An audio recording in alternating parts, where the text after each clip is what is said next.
What up? It's Jimmy from odds.com. This is a clip from our big NCAA basketball show for Friday, December 11th, starring Maxwell Smart. And Max is running hot. You start with early action, 1:30 p.m. Eastern, Northeastern at UMass. Tricky game that you've picked to attack. Both teams making their season debut. William D. Mullins Memorial Center in Amherst, Massachusetts. Massachusetts 6.5-point favorites. And that's at FanDuel right now, minus 108. Max will let us know if Massachusetts was in a better betting spot earlier today. This total sitting at 140.5.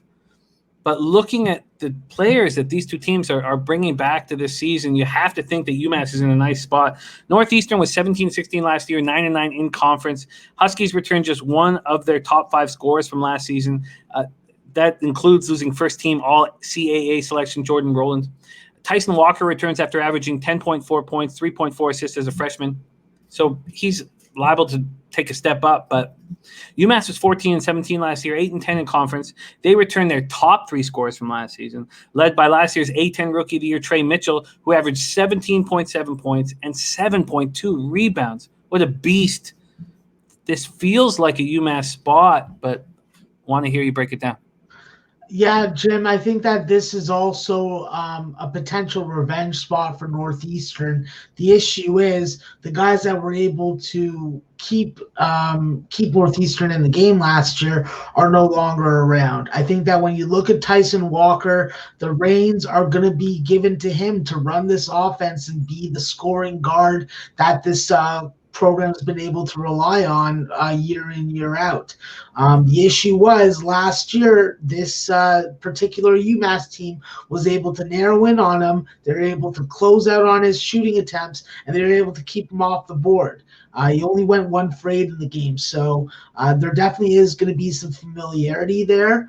When you look at Northeastern, they're definitely a team in transition, but let's just pump the brakes there. This is a prestigious program, a program that plucks diamonds out of the rough on the regular, and they have an appreciation for fine Canadian hoopers. And they got 3 of them on the roster this year. They got Boucherville, Quebec's Jamal Telford, who's a 6'7" athletic swingman, can defend, hustle. The kid can play basketball, let me tell you that. And then they got 2 Ontario kids. I think that both of them played at Orangeville. I may be wrong about that.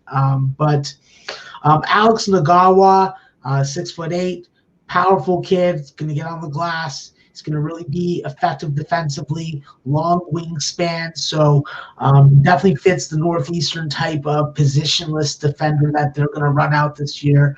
And Coleman Stuckey, who, if he can work his way into the lineup, I think that this is the guy that can come in and he can just flat out score. So you bring in 3 nice Canadian recruits, under the radar guys that have performed very well in their programs here in Canada. And I think that they're going to be able to carry that on down to down south. There is going to be one transfer that is going to be very interesting to see what happens with him. Chris Doherty, he transferred from Notre Dame. So we'll see how he adjusts to playing and getting some time. But this was one of a highly heralded recruit that just never managed to make his way onto the court for Notre Dame. So from that perspective, Northeastern is very interesting, but from a perspective, this is a game that easily could be a double-digit win for UMass. Like you said, Jim, Trey Mitchell, the most dominant big man in the A-10. And when they're not in A-10 play, I expect them to be quite formidable. I think that when you bring in a under-the-radar, hopefully X-Factor recruit in Javon Garcia, this is a 3-level scorer, a guy that's big, strong enough to withstand the pressures and physicality of playing in the A-10. This is a team that has size. They have rebounding. They have guys that have grown into the system. The one hole that they do have from last year is Sean East, and that's where Noah Fernandez, the Wichita State transfer, is going to have to play a big part.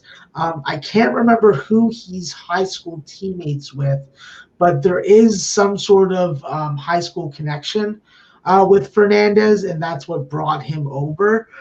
This game went over by 10 last year. I'm not thinking that it's going to be going over by 10 this year. At 140, this would be a number that I'd be looking at the under in, and I'd be looking at UMass first half and full game. I personally bet 6. I would take the 6.5 just because this line did open on Circa at 7. Interesting. Very interesting. 6.5 at Bet365, 6.5 at FanDuel. Let's juice at FanDuel minus 108. We don't have the first halves out yet. Let me just ensure that that's the case. Yeah, we don't have the first halves out yet. And then we have 140 at Bet365, 140.5, but with 4 cents more juice at FanDuel. So let's first lock you in with UMass full game minus 6.5 at minus 108.